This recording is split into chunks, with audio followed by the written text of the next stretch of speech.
play some Starhawk. This game is coming out like in a couple days. In a couple days, May 8th here in North America. So Very it's nuts. Very exciting. And we're gonna jump into some of the single player campaign here. Yeah. Why don't we show? I mean, of course, a lot of players know that we have great multiplayer in Starhawk, and I think what a lot of players are expecting from our single player experience is just kind of a pulled, out of the ass single player tutorial, whatever. Like, hey, we're gonna get you up to speed for multiplayer. Right, and certainly we do want players to get up to speed for multiplayer.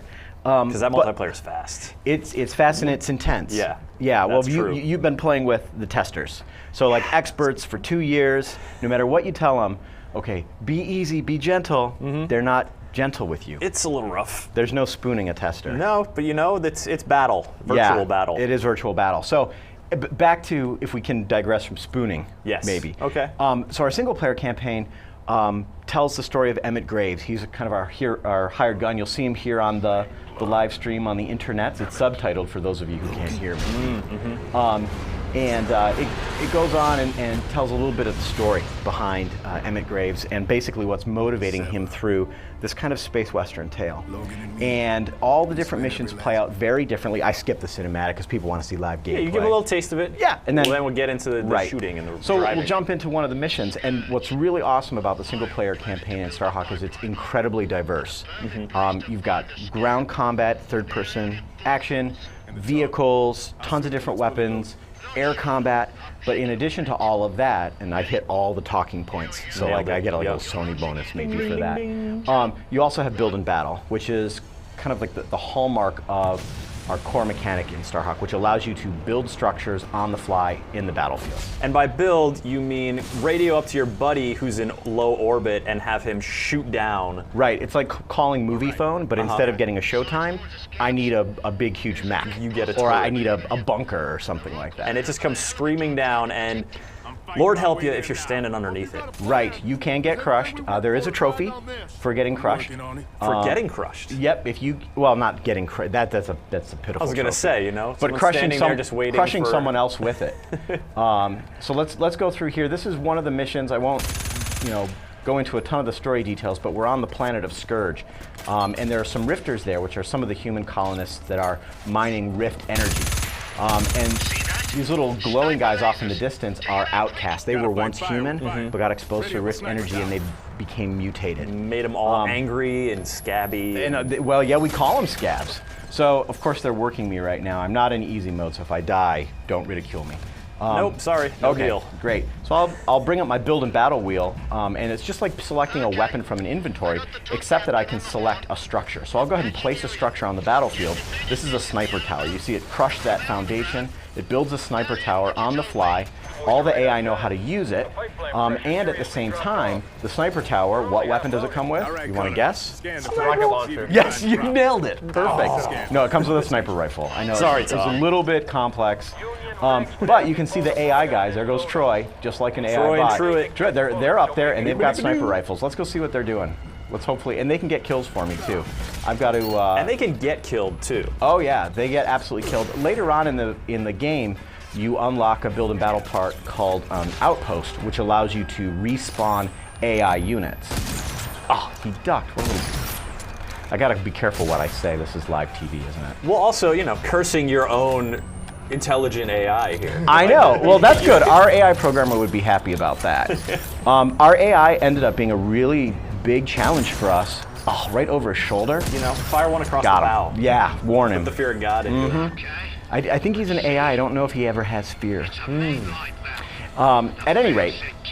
Dodging that enormous philosophical wormhole. Yes, absolutely. Almost as philosophical of a wormhole as what's better, inverted or not inverted. Oof. Right. Let's not go down that road again. So what we're seeing here is, again, as I mentioned, there's a ton of different gameplay mechanics in Starhawk. So it's really kind of a full scope of war game with building and vehicle combat and the whole 9 yards. And you're not building something now, but you very well could. But You I could just totally call could. down I mean, that. like, for example, let's say I'm a player who I want to enjoy this shooter, but maybe I'm, not so fast on the controller. Maybe I'm demoing it live on the Maybe I'm internet. doing it live. See, look what I did. I've got my AI guys helping me out, and I've got this auto turret that I just built there. So helpful. But there's way more to it than just auto turrets, because little turrets like that are available in a lot of games. That's like, our whole game isn't based on just little auto turrets. I mean, we can do all kinds of stuff like, I want a supply bunker, let's say right here, because I want some better weapons. This thing actually does have a rocket launcher. So you can see it flying down from space. It builds a structure on the fly.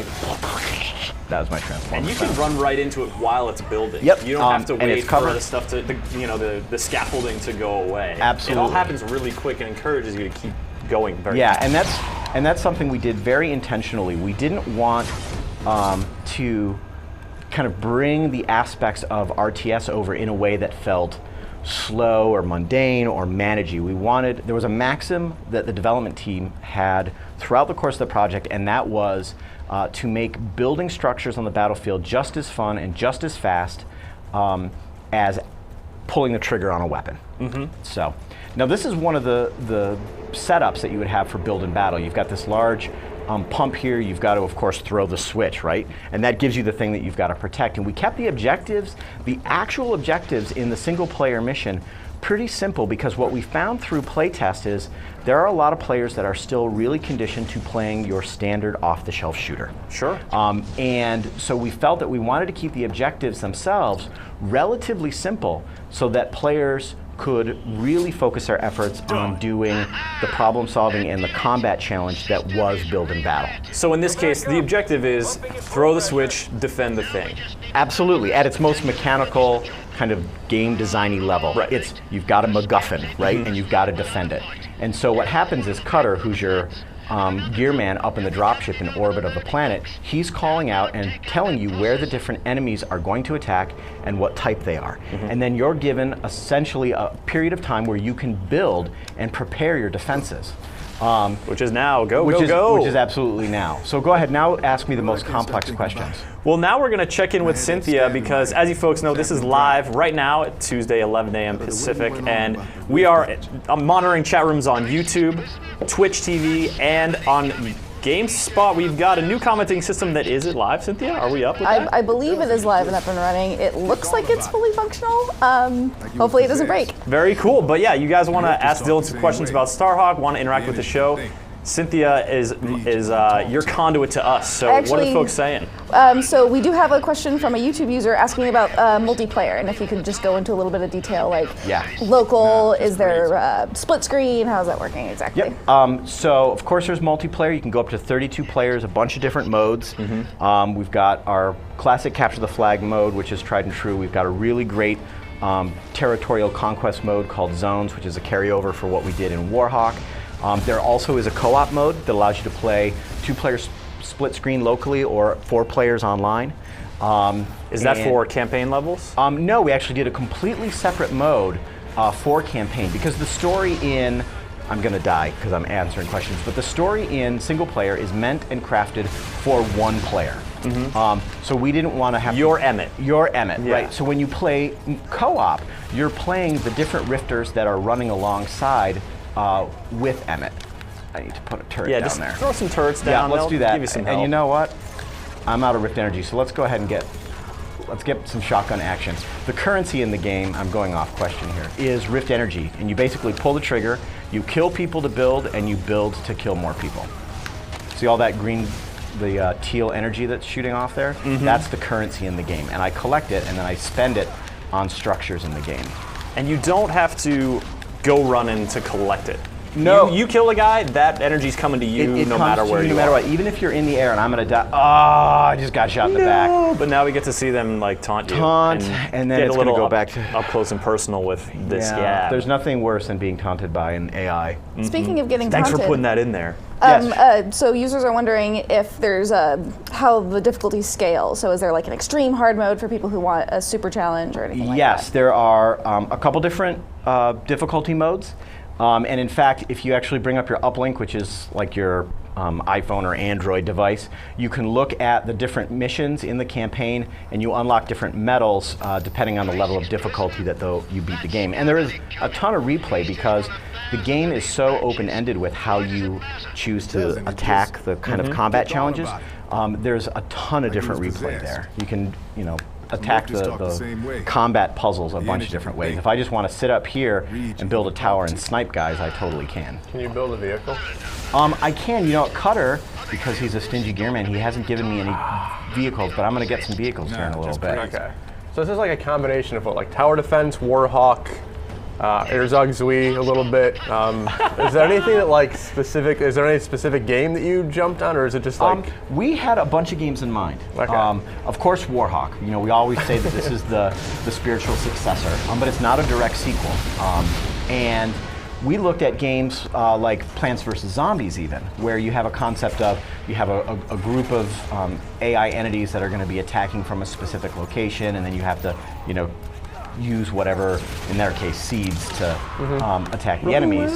And so Plants vs. Zombies, we looked at a bunch of different tower defense games.